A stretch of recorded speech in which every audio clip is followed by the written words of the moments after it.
Gorsa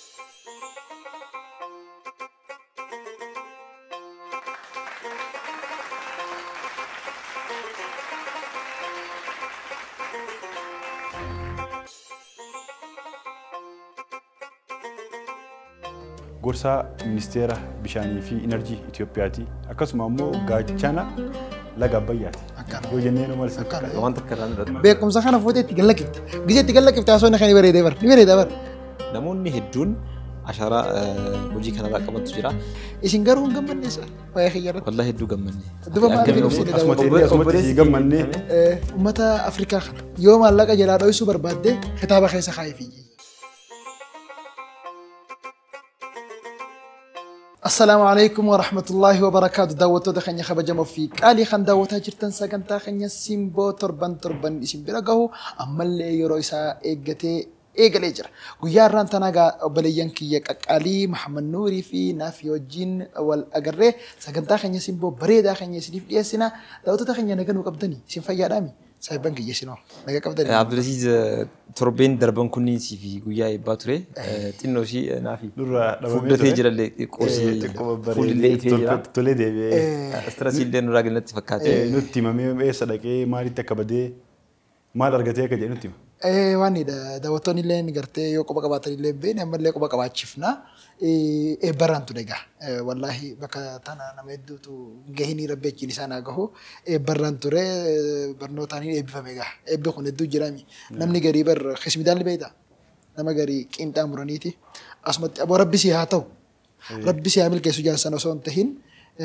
بمكاسي برنوتا تكوتو موريتين غدي تنتي كاسيتي هدو كيسا ايشي هدو كيسا ايشي تكوتو موري كاسيتي غيا بريدا توري يورون تربين بريدا توريغا ايشين غارو غمنيسا واي خيار والله هدو غمني دوبا ما اسمتي غمني دعوتو كينس نمت ديسني ديمنو قمنو اسمتي دعوتو كينو ولي سي غمن اكانا ما شاء الله كستانا ما شاء الله اي اوبري سافيمو غمدو دركام وانت دركام سي غمني بغا غمدي مسل بغول مانو غمني واي دبلي ابي فهم امين اللهم امين ملكا واغاسي لله تربينا كم تربي والله تربين بريدة قابري كم لما في قول سديت بيف بريدة دانغرتي تربية بري وبليس خيا نافلين ندي دبل ميجرا وجان فول ليسا أكان إفكون سيمبو إفسولاف ندي دبل ميجرا ما شاء الله برقنا خلص ديكنا وان هاروان جل قبني ونيدون شي هاروا وبليس تكو هاروا أركني نما وجينو جنو هاروا أركني أزدي بيمو بربرنوتاتي برهجيتي نمني الدون وان نيسا ميري سادا ني هارومس ميري سادا بكا وجيف قبو بكا برنوتاف قبو بكا هند يرو اتخارور فتيه وجيتي سنتورا يرون كل نما يدو خدران استرسا خيسا توري باتي لما كان خيسا خوانا دادا خيسا توري هندي بكا سن كيسا بهي خان اتغرتي وغا هارو اتجل قبولا ميرا هاروان ريفرش تي خنتي دي بودا برا هارو خانا برا ملكي برا ملكاينا هند خينيافو وايا نتي ملكيسنو ربنا واغدو ماتي سيمبوتيس غا وني نتي حواساف داوتو تخنيافو وينو غدون تكا برا ملكاينا سناتو مي سيمبوتا نتي سكنتا كان مي سيمبوتا سوداتنا سينو جيرتي غمرا فول دي كيستنا اف بشاشتا جتا جرات ما شاء الله حميلها روان في برا عبد العمل سافر كان تربان تكيو يورو بقنا فرتي دفو انرجي سا يدو غتمي دفا سين بومانو غا ايسا فكاتا ارتيرا دوبا سين بونو ايسا تري سين بومانو ايسا تاتي جيرتير ما شاء الله وغاري ما شاء الله بغا نغا هندي بيتي بغا بفمتي بغا ملكويتي ايوه تولي تيرفو تواسات امين ما في سيبرو تربينا كم تري اوكي تربيني ايغا غاري تري قامي تمرنيت نيني بركم ما فسديت تربان جلقبا غرا تمرا جرا يروني يرو برمسي ايغلو يرو برتوني غرا برمساتي بوباني يرو امو برتوني كتاكو لما قبطي ساني فري ساني اغتا تورن اتي ارغتني في كدون كنس غمني برتان خالد بشير قبطي ولانا دبا شني في سغلتمي توك فيدي اكا بيتي قبطي ولانا قال ميسج را من برمسا بولتي ادا دولار كنا تري وانتي هاران تربان كنا تربين كوني سوشيال ميديا رات داوتوني كندل لكم ارغني فري قبطي برتو تكتاكو لماتي ورقبتين بوليسكين خالد بشير من برمسا بولتي ادا دولار قبطي ولانا كان قال ميسكوني اكبياتي قبطي ولانا هذا قبطي ولانا توقفو سنتين مو قاموني غرغرالي وان كان باي دكسيفتني قاموني موتوما استاذ غرغدون نموني هدون إساني مجا كان دكسيفتنيتين Darbee immoo I think abbaan isaa balaa konkolaataatiin miidhameetiin yaala gahaan arganne ture isallee biiroon barnoota Oromiyaadhaa yaala guutuu akka taasifatu biyya keessatti gara Finfinnee dhufee yaala barbaachisu akka taasifatuu fi even sanirraa hafeellee immoo gara alaa deemee yaalamuun yoo kan dirqama ta'e carraa kana hundaa mijeessuudhaaf biiroon barnoota Oromiyaa waadaa galeeraa fi kun gammachuu guddaadha nuufis. Akka hawaasattis kuni jechuun qabxiin waggaa baranaadha wanni adda isa taasisu waa lama jeetii yaada. Akka uummata afaan kana dubbatutti as deebi immoo akka musliimatti namni kuni nama hamilee nutti hore nama nu boonse nama mataa nu qabachiise mucaan kuni waan hedduu nama gammachiisaati gaa kuni namni tokko bu'aa bahii hedduu keessa dabaree laffa'ee jechuun barnoota dubbisuun dubbiftee qayyabattee waan san hubattee qormaata bareedaa hojjettee sirriitti waan kana fiduun hagam akka ta'e gatiisaa akkam akka nama kafalchiisu illee ni beektanii daawwattoonni illee waan beekudha. Mucaan kun bu'aa bahii kana osoo abbaan isaa akkana ta'ee jiru maatii inni bakka inni jiraatu haalli mijaawaan guutuun osoo hin jiraatiin wanta kana fiduun isaadhaa waan hedduu hamilee namatti horuu fi dargaggoota keenya hafuula duraa jiraniif waan hedduu nama boonsaati jechuudha. Hedduu nama gammachiisa barakaa ta'e jennaani Khaalid Khan ammallee akkuma tana dura godhamaa ture namoonni gurguddaanis namoonni jajjabaanis hundinuu hamilee itti godhamuu qaba ittiin boonuudha qabna fakkeenya namaa taasisuudha qabna jennaani Khaalidiin hedduu galatoomii nama ammallee fuulduratti waan guddaa hojjetu Rabbi haa godhu jenna. Dhaabbanni tokkollee tajaajila wal qabsiiseetini carraa umraadha. Isaa fi maatii isaa wajjin illee kan kenne oduu akkasiis dubbisnee jirra. Maaliidhaa duniyaa irratti mucaan kun barnoota isaatiin baay'ee cimaadha hin dubbisa hedduu. Dubbisni inni asirratti dubbisu barnoonni asirratti inni jabaatee baratu even akiraa isaatiif illee akka isa fayyaduuf namoonni umraa kana nama jijjiiraniif hedduu galatoomuu qaban namni akkana jajjabeeffamuu qaba biyya keenya keessatti akka aadaa ta'eetiin immoo nuti biyya keenya keessatti namoota waan akkanaatiin barnootaanis haa ta'u ikoonomiinis haa ta'u gama kamiinuu barattoota yookaan immoo namoota waan olaanaa galmeessan qabxiillee haa ta'u waan hundaanuu olaanaa warroota galmeessan yeroo hamilee isaanii buufnutu argama. Yoo akka aadaa ta'e jechuudha. Inni fakkeenyaaf nam tokko waan tokkoon sadarkaa gaarii irra jiraate sadarkaa gaarii sana achumatti dhiisee namni keenya irra hedduun isaa jechuun ni danda'ama. Sadarkaa inni dhiisu achumatti dhiiseetiin waan xinnoo isa sakaalu sana barbaada. Garuu immoo dadhabina inni qabu xiqqaa tokko jedhama. Dadhabina inni qabu barbaada. Mucaan kun akkana ture, waan akkana ture, waan akkana qaba, waan hamilee isa tokko jechuudha. Sadarkaa inni irra geessu sanarraa wanta gadi buusu hojjechuudhaaf yeroo yaallu argina namoonni keenya hedduun garuu immoo wanti amma dhiyeenya kana mucaa kanaaf ta'e waan hedduu faallaa kanaati musliima osoo hin ta'in kiristaanillee osoo hin jedhin namoonni hundinuyyuu karaa tokkoon mucaa kana hedduu dinqisiifataniitiin hamilee isaa yeroo toran argina kun immoo jijjiirama guddaadha. Jijjiirama guddaadha waan hedduu nama boonsu. Egaa balata Khaalid Bashiir nutis akka qophii siimboo kennaatti sila keessummaa goonee asitti affeeruudhaaf yaaliin goone nuun milkooyne. Yeroo biraa immoo keessummaa kenna siimboo godhanneetiin kan dhiyeessu na ta'a jedhee yaada. Asirratti yaada tokko kan hin kaasu barbaadu tokkotu jira barattoota kudha takka baratu jiraniifis kudha lama akka baratu jiraniifis jechuudha.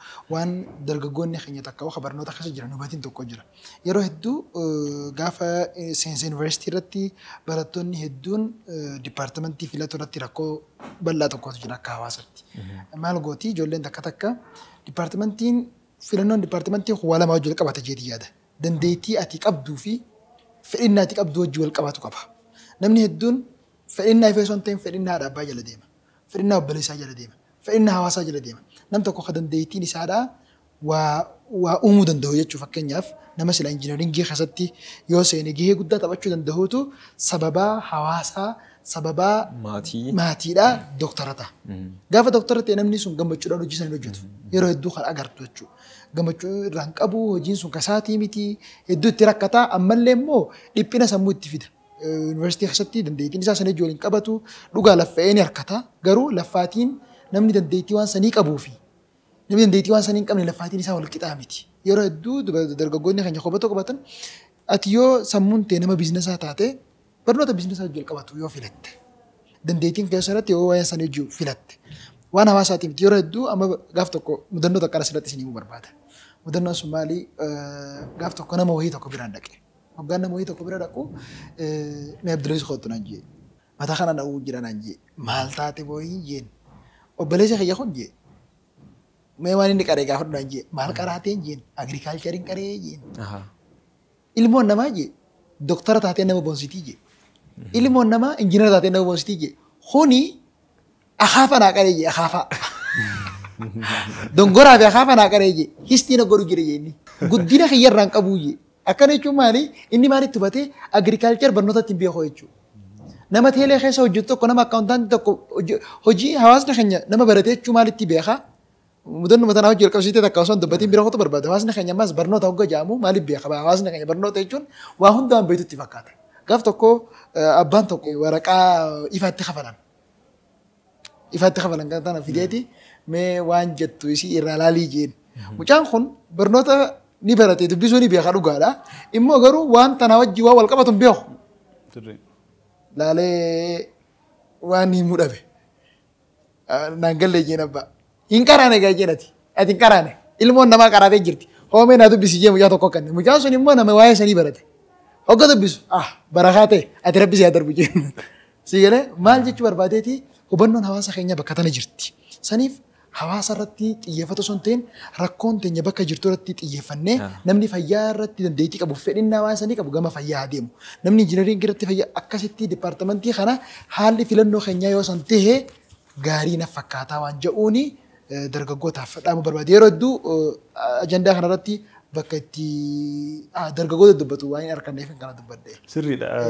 Namtichi ilma isaa agriikaalcharii baratee suni abbaan isaa qonna osoo hin baratiin qota. Akkana. Waan ani osoo hin baratiin dalagaa ture inni baratee maal bu'aan fidaa waan jedhu irratti fakkaata. Akkasi sanii fi barumsa san hubannoo dhabuurraa kan inni akkasi waan inni osoo hin baratiin lafa qotuu fi waan ani osoo hin baratiin dalagaa ture inni baratee maal naaf hidheedheeti abbaan isaa. Hubannoo dhabuurraa akka ka'e amma Abduriis qabxeenatti kaasti kun keessattuu immoo barattoonni gaafa yuunivarsiitii seenanitti dipaartimentii isaanii filatanii barnoota isaan fedhan. Fakkeenyaaf gaafa yuunivarsiitii seenu barnoota fedhutu jira. Maatiin kiyya immoo barnoota fedhutu jira. Namoonni hedduun immoo fedha maatii guutuudhaaf jecha kan maatiidhaa baratanii osoo intarastii guddaatti hin qabaatin jechuudha. Jaalatanii illee baratan achillee bahaniitiin wanta baratan saniin hojjechuu. Barnoota saniitti illee qabxii olaanaan hin bahan. Olaanaan galmeessa. Maaliif osoon fedhiin barataa waan ta'eef kanaafuu barnoota kamiyyuu haa ta'u barnoota kamiyyuu jechuudha. Kamiyyuu haa ta'u namni kamiyyuu keessattuu immoo barattoonni kutaa 12 warroonni barana yuunivarsiitii jooyin gootan rabbis ni laaffise jechuudha. Warroonni jooyin gootan dipaartimentii gaafa filattan dipaartimentii ofii keessa itti amantan keessattuu immoo ijoollummaa irrattis haa ta'u yeroo elementarii barattanis kaayyoo qabdan ni jira. Dipaartimentii kaayyoo san wajjin isinii deemu filachuu qabdan.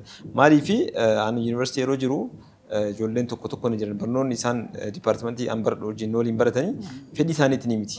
Takka immoo maatii dirqisiiseetiin waliin tokko immoo jira dipaartimentii tokko immoo jira qabxiin kan kee yoo hamma ati barbaachisu yookaan immoo dipaartimentii ati barbaadu san seenuudhaaf qabxiin kan kee yoo achi hin geenne dipaartimentii achi gadi seenanii akkasumas dipaartimentiin xiqqaa jedhamu hin jiru fedha namaa irratti garuu immoo yuunivarsiitonni iskeelii mataa ofii qabanii dipaartimentii hin barbaanne fa seenan qabxiin gadi jalaa bu'ee jechuudha. Garuu immoo hamma danda'ameen wanti gorsu barattoota jechuudha. Hamma danda'ameen of amansiisanii dipaartimentii jooyin godhan sana itti amananii akka intarastii qabaatan akka barnoota san jaallatan fedhii isaanii akka dabalu taaktiikoota garaagaraa fayyadamaniitiin barumsa isaanii irra cimuu qabanii. Yoo immoo dipaartimentii jibbaatiin baratan ta'e barnoota isaanii milkaa'uu danda'ama. Wanti kuni biyya keenya keessatti waan baratanii irratti hojjechuun barumsa barataniin hojjechuun hedduu baratamaa miti. Hedduu baratamaa miti. Namni barumsa baratee yuunivarsiitii eebbifamee deemee naggaadee ta'a. Fayyaadhaan eebbifamee nigdii seena. Sababiin kana ta'eef ammoo jalqaba dipaartimentii fedhu san waan hin filanneef filannoon isaa yoo biizinasa ta'ee fayyaa baratee deebi'ee ammoo nigdii dalaga yookaan immoo daldala keessa seena. Jalqaba osoo nama biiznasaa ta'e biiznasa baratee akkas ture.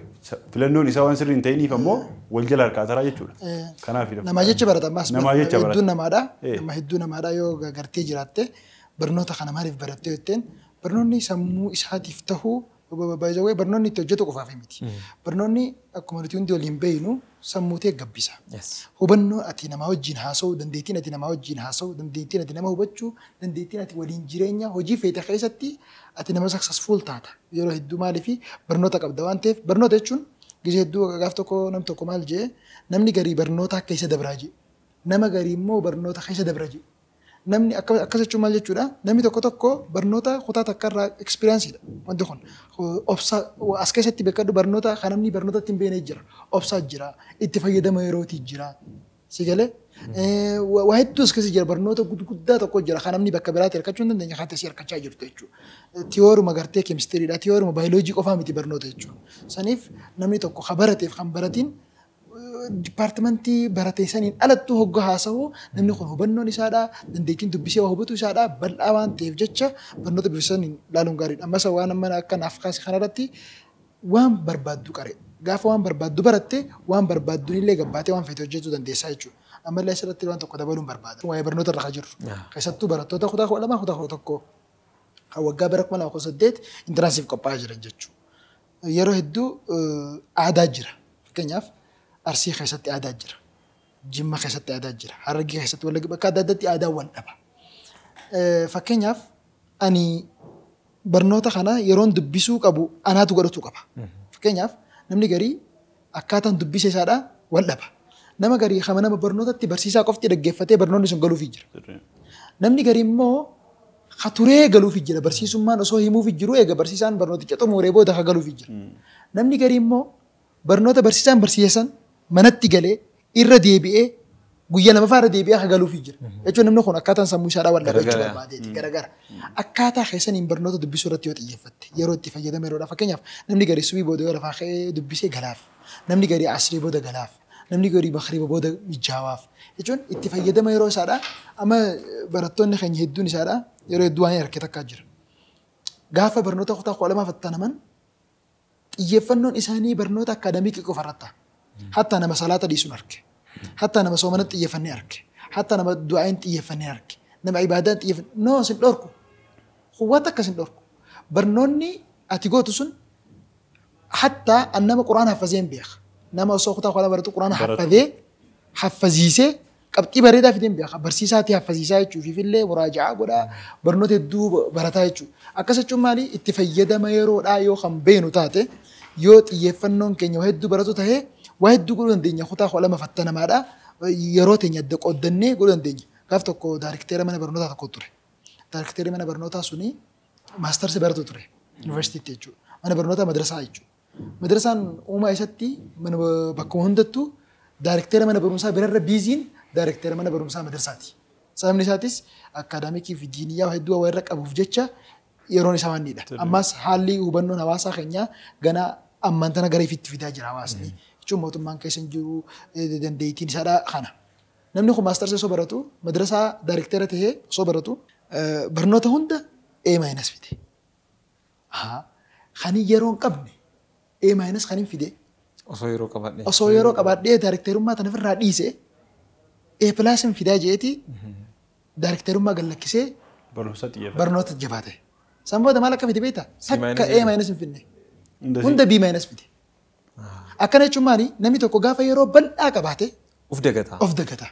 Gaafa waxxaname immoo gaafa biisiite immoo yeroo isaa subii booda yoo quraana karee sanboota mana barumsaa dhaqee yeroo qabu kana hunda gaafa wayiin godhe nama santu nama hundarra jabaata. Saniif ijoolleen teenya itti fayyadama yeroodhaa sirriitti haa itti fayyadamnu. Wanti itti fayyadamu yeroo kun hawaasa keenya keessatti xiqqoo akkaan laafaadha.